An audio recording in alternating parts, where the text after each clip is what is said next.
नमस्कार, माझं नाव श्रावणी. मित्रांनो, आज मी तुमच्यासमोर घेऊन आली आहे सुधा मूर्ती यांनी लिहिलेलं वाईज अँड अदरवाईज हे पुस्तक. तर ऑडिओ बुकच का? तर आपल्यापैकी खूप लोकांना पुस्तक वाचायला खूप आवडतं, पण वेळच मिळत नाही. त्यासाठी ही ऑडिओ बुकची सीरीज आम्ही घेऊन आलोय. त्यामुळे तुम्ही ही पुस्तकं कधीही आणि कुठेही ऐकू शकता. बेसिकली या पुस्तकात सुधा मूर्तींनी त्यांच्या आयुष्यातले लहान-लहान अनुभव सांगितलेले आहेत. त्या अनुभवातून खूप काही शिकायला आपल्याला भेटेलच. पुस्तक इंग्रजीत भाषेत असूनही अगदी प्रत्येकाला समजेल असे आहे. सुधा मूर्तींच्या पुस्तकांचं हेच वैशिष्ट्य आहे, की त्यांची पुस्तकं अतिशय सोप्या आणि सर्वांना समजतील अशी असतात. So now I am going to cover the first chapter of this book. So let's start.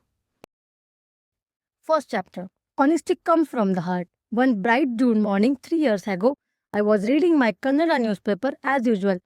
It was the day the secondary school living certificate results had been published. While columns of roll numbers filled the inside pages, the list of rank holders and their photographs took up almost the entire front page. I have a great fascination for rank holders. Rank is not merely an index of one's intelligence, it also indicates the hard work and perseverance that a student have put into the reach their goal. My background: I was brought up in a professor's family, and my own experience as a teacher have led me to believe this. Of all the photographs in that morning's newspaper, one boy's snapshot caught my attention. I could not take my eyes off him. He was frail and pale, but there was an enduring sparkle in his eyes. I wanted to know more about him. I read that his name was Hanumantappa and that he had secured the 8th rank.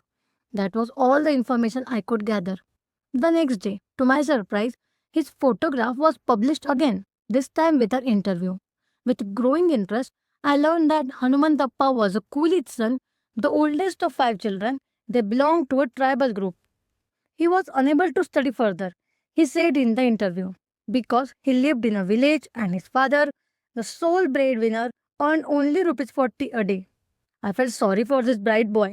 Most of us send our children to tuitions and to coaching classes. We buy them reference books and guides and provide the best possible facilities for them without considering the cost. But it was different for Hanumantappa of Rampura. He had excelled in spite of being denied some of the basic necessities of life. While I was thinking about him with a newspaper still in my hands, I gazed at a mango tree in my neighbor's compound.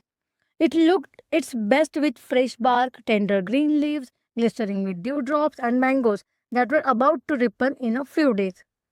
Beyond the tree was small potted planted that I noticed had remained almost the same ever since it had been potted. It was a calm morning. The air was cool and fresh. My thoughts were running free. The continuous whistle of our pressure cooker broke the silence, reminding me that half an hour had passed. Hanumantappa's postal address was provided in that interview. Without wasting much time, I took a postcard and wrote to him. I wrote only 2 lines, saying that I was interested in meeting him and asking whether he could come to Bangalore. Just then, my father, ever a practical man, returned from his morning walk. He read the postcard and said, "Where will he have the money to come so far? If you want him to come here, send some money for his bus fare plus a little extra to buy himself a decent set of clothes." So I added third line to say that I would pay for his travel and some clothes. Within 4 days, I received a similar postcard in reply. 2 sentences. In the first, he thanked me for the letter. In the second, he expressed his willingness to come to Bangalore and meet me. Immediately, I sent him some money and details of my office address. When he finally arrived in our office, he looked like a frightened calf that had lost its way. It must have been his first trip to Bangalore. He was humble. He wore a clean shirt and trouser, and his hair was neatly parted and combed. The sparkle in his eyes was still there. I got straight to the point. "We are happy about your academic performance. Do you want to study further? We would like to sponsor you. This means we will pay your fees for any course of study you wish to take up, wherever it may be." He did not answer. My senior colleague, who was in the office with me, interrupted with a smile. "Don't go at the speed of the beats and bytes. Let the boy understand what you are suggesting. He can give you his answer at the end of the day." When Hanumantappa was ready to return home, he said in a low and steady tone, "Madam, I want to pursue my studies at the teacher's training course in Bellary. This is the one nearest to my village. I agreed instantly, but spoke to him a little more to find out whether there was any other course he preferred. I was trying to make it clear to him that we would pay the fees for any course he might choose. The boy, however, seemed to know exactly what he wanted. How much money should I send you per month? Does the college have a hostel facility? I asked. He said he would get back to me after collecting the correct details. 2 days later, he wrote to us in his beautiful handwriting that he would require approximately rupees 300 per month. He planned to take a room on rent and share it with a friend.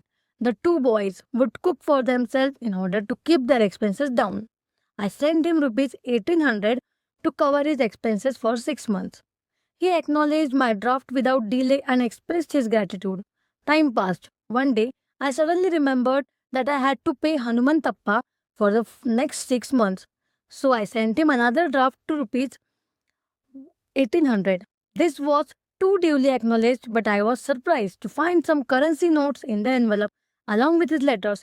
Madam, he had written, it is kind of you to have sent me money for the next 6 months, but I was not in Bellary for the last 2 months. 1 month, our college was closed for holidays, and during the next month, there was a strike. So I stayed at home for those 2 months. My expenditure during this month was less than rupees 300 per month. Therefore, I am sending you the rupees 300 I have not used for the last 2 months. Kindly accept this amount. I was taken aback. Such poverty and yet such honesty. Hanumantappa knew I expected no account of the money sent to him for his monthly expenses. Yet he had made it a point to return the balance money. Unbelievable but true. Experience has taught me that honesty is not the mark of any particular class, nor it is related to education or wealth. It cannot be taught at any university. In most people, it springs naturally from the heart. I did not know how to react to this simple village boy's honesty. I just prayed that God would continue to bestow the best on Hanumantappas and his family.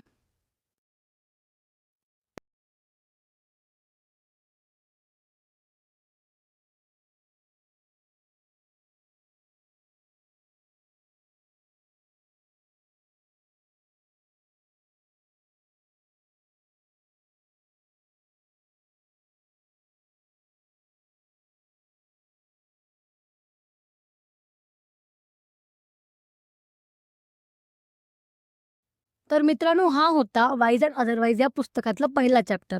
तुम्हाला हे audiobook कसं वाटलं हे नक्की सांगा आणि तुम्हाला यानंतर कोणतं पुस्तक ऐकायला आवडेल हे कमेंट बॉक्समध्ये नक्की मेन्शन करा आणि आमच्या चॅनलला सबस्क्राईब शेअर करायला विसरू नका. थँक्यू.